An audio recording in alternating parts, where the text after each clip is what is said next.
This line became one of the most famous lines in hip-hop history when Q-Tip said, "Industry rule number 4080, record company people are shady." Basically, he was trying to let you know, be careful before you sign a record deal. Make sure you get you a good lawyer to help cover your royalties, your music publishing, and possibly owning your masters. That appeared in the song Check the Rhyme on the Low End Theory album. So TLC was one of the biggest selling groups in the 90s, and still till today. However, when they signed their first record deal, it was called a new artist deal. When they signed that deal, the record company covered all the expenses, but they did not know that these expenses were coming out of their pocket and they had to pay this back. So really what happened was the contract was the problem. When they signed this new artist contract, apparently they didn't have a legitimate lawyer sitting with them to make sure that this contract was legit. So anyway, they went on tour and they sold all these millions of records, and come to find out they still had no money. So they tried to figure out why is it that they didn't have any money. So Left Eye decided to take the girls and a couple other girls and go down to the record label and demand answers on where their money was. So they went down to the record company office and caused an uproar.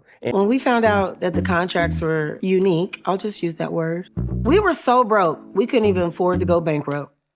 We had to borrow $15,000 apiece from Andre Rison to file the chapter that we filed. We borrowed the money for bankruptcy from Andre Rison before she burned his house down. You know, being on top of the world and #1 and winning all these awards, but you go home and your lights are getting turned off, that ain't hot. The reason we held Clive Davis' office at Arista hostage was because they had generated over $175 million and we only got $50,000 apiece. You keep playing with our money, another side's gonna come out.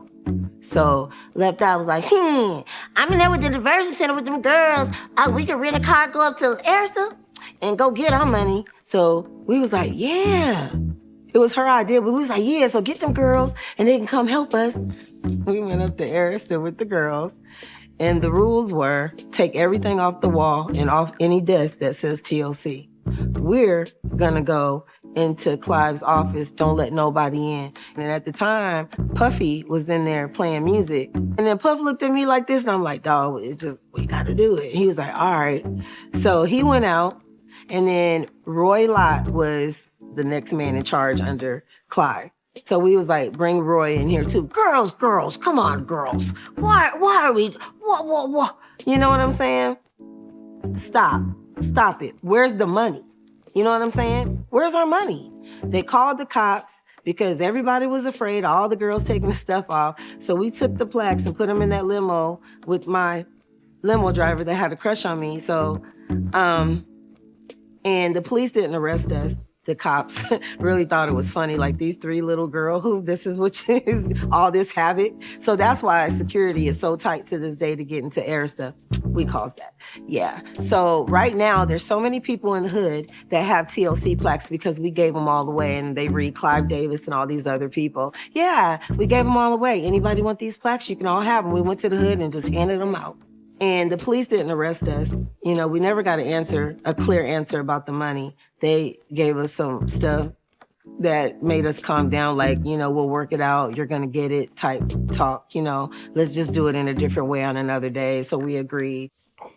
So apparently the police were called and tensions were calmed down, but they were still upset about not having their money. So at the time, Left Eye was married to an NFL player named Andre Rison, and she asked him if she can borrow a few dollars to help TLC cover all their expenses to hire a legitimate lawyer to renegotiate their record deal. When they did, they had to file for bankruptcy, and they also renegotiated the deal, which in a way helped them gain a little bit more control of their music and their finances. So as a continuation of 4080, record company People Are Shady, let's talk about Ice Cube. Ice Cube signed with NWA, and he was part of their group, and they were selling millions of records. Matter of fact, he had gold plaques at his mom's house on the wall. He even did TV interviews where he had the host come in and show off his plaques in his mama's house. He even had his home-built studio in his mama's house. And this was all during the time that he was selling millions of records, doing shows, and a part of the group NWA. So he was one of the first to realize that there was something going on either with the contract or the money. So again, rule number 4080, record company People Are Shady. He was one of the ones that figured it out early, ended up going on his own, starting what they call the lynch mob and continuing on with his music career. So 4080 wasn't a real rule, but it's become a standard in the hip hop community. Basically, if you've ever had a record deal or signed a record deal or wanted to sign a record deal, you have to be careful because of the clauses and things within that deal. You have to make sure you had a good lawyer before you sign that deal. So basically, Q-Tip was just making you aware negative things could happen in the industry. You have to make sure that you had the best deal possible. So again, like I mentioned in the previous clip about Q-Tip saying industry rule number 4080, record company People Are Shady, that's a true thing. So make sure before you sign your next record deal, you get you a good legal counsel and you get covered. There are some big time producers right now who are some of the biggest producers in the game, who have a ton of money in the game, that have not received any of their mechanical royalties from the label yet. And some of these producers have songs that are 5 and 6 years old. I know one of my homeboys that's had a hit record, a multi-platinum hit record that came out years ago, like before the pandemic, that has still not been paid by the label yet. But they'll put the song out, the artist will get a ton of money, everybody's happy, but the producer still has not got the money that they are due to them. Crazy situation. Crazy. That's crazy.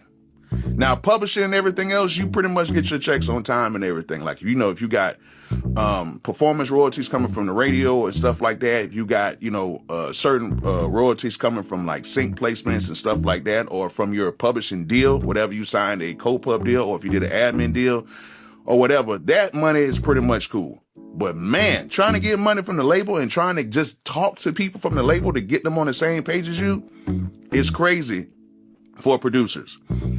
They are interested in making sure the artists do what they got to do. They're interested in everybody else to do what they got to do, but they're never interested in taking care of producers. And they're damn sure not like interested in taking care of writers, because a lot of times as producers, if we get our money, we have to take that money and split it with the writers a lot of times.